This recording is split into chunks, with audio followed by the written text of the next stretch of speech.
also president of the Air Cargo Forum India, and we engage with the Ministry of Civil Aviation very, very closely. I'm part of the Cargo Advisory Group with the Honorable Minister. And as we just heard, that government is walking faster than us, and it is very, very clearly emphasized by, the entire group, including this panel, did not speak about the ideas that she just mentioned about the ropeway or the helipads, the drones.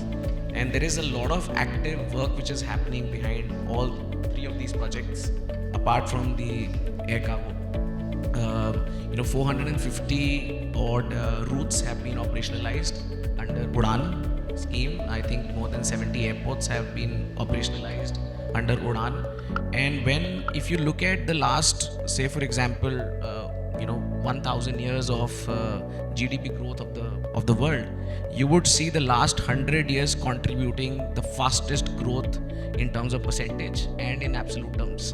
And you know why? That was on the back of aviation. You could move people as well as goods fastest in these 100 years than you could do in the previous 1,000 years. So this is the power that aviation brings to the world.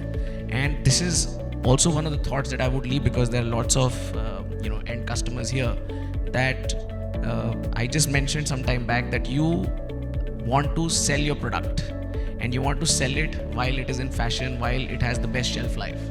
So don't spend too much of time using a mode of transportation which will enhance the idle time of the good. Now multimodal is going to remain very, very essential.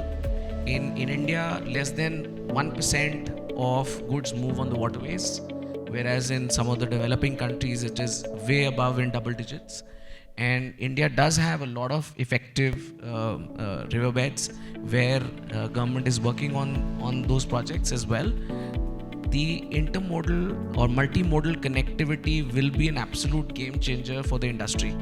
For a consumer, for a manufacturer, it is very important to have the best means of transportation for their goods. We just heard Dharmesh talk about the quality of delivery as well as speed. So the third element, which is cost, is also extremely important. And you need to have a mix of all means of transportations to be used to cater to each and every product. So air cargo will remain very, very prominent. There is a lot of investment which is going in from the government. The government also release subsidies in the form of Krishi Udan. Under the Krishi Udan, for some of the fruits and vegetables routes, there is subsidy available. Not a lot of customers are taking it, so I really prompt customers to make use of something under that scheme.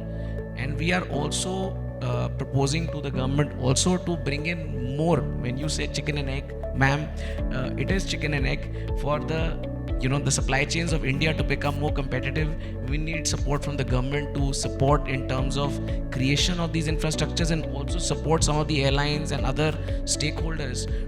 While the scale sets in, we need support from the government to build that infrastructure and be able to make it cost competitive. The private sector will definitely walk with you and support the supply chains of India.